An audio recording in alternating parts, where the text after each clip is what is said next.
नमस्ते दोस्तों, आज मैं आपको जानकारी दूंगा कि भगवान ने स्वार्थ क्यों बनाया है। क्या स्वार्थ पृथ्वीलोक पर गुरुत्वाकर्षण बल की तरह काम करता है? जी हाँ, स्वार्थ एक गुरुत्वाकर्षण बल की तरह ही काम करता है।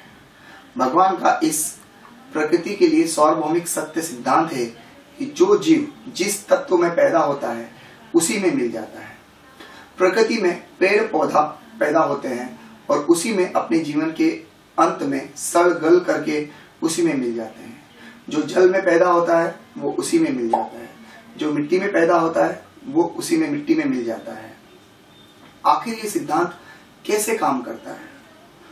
भौतिक विज्ञान के अणु सिद्धांत के अनुसार प्रत्येक तारा और ग्रह और लोग एक दूसरे से गुरुत्वाकर्षण बल के द्वारा जुड़े हुए होते हैं। अगर गुरुत्वाकर्षण बल ना होता तो ये ब्रह्मांड ना होता।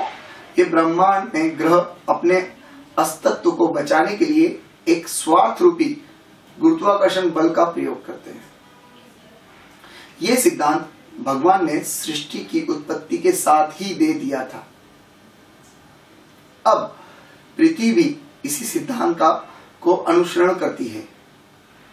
जब पृथ्वी स्वार्थ के इस सिद्धांत का अनुसरण करती है तो पृथ्वी पर रहने वाले सभी जीव अपने अस्तित्व को बचाने के लिए पृथ्वी के इस स्वार्थ रूपी गुरुत्वाकर्षण बल के सिद्धांत का अनुसरण करते हैं। इसी सिद्धांत के अनुसार पृथ्वी का गुरुत्वाकर्षण बल प्रत्येक वस्तु को अपने अंदर समाहित कर लेता है। ये पृथ्वी का स्वार्थ है। पृथ्वी अपनी बनाई हुई वस्तु को बाहर नहीं जाने देती।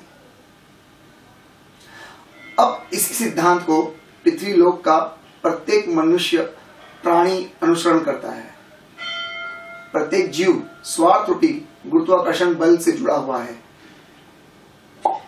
ये स्वार्थ रूपी गुरुत्वाकर्षण बल मनुष्य को एक दूसरे से बांध कर रखता है। अगर स्वार्थ ना होता तो मनुष्य के साथ 84 लाख योनियों का अस्तित्व ना होता, ना उन्नति होती और ना प्यार होता और ना दुश्मनी होती। ये सब स्वार्थ रूपी गुरुत्वाकर्षण बल का कमाल है।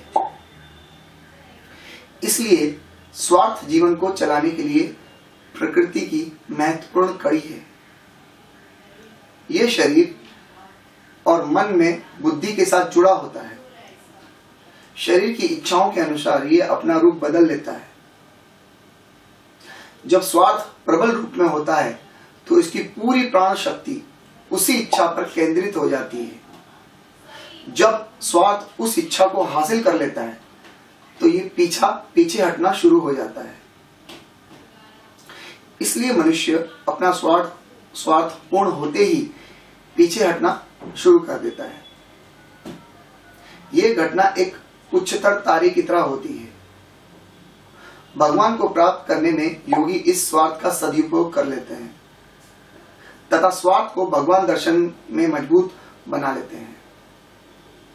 इसकी जानकारी मैं अगले एपिसोड में दूंगा। धन्यवाद।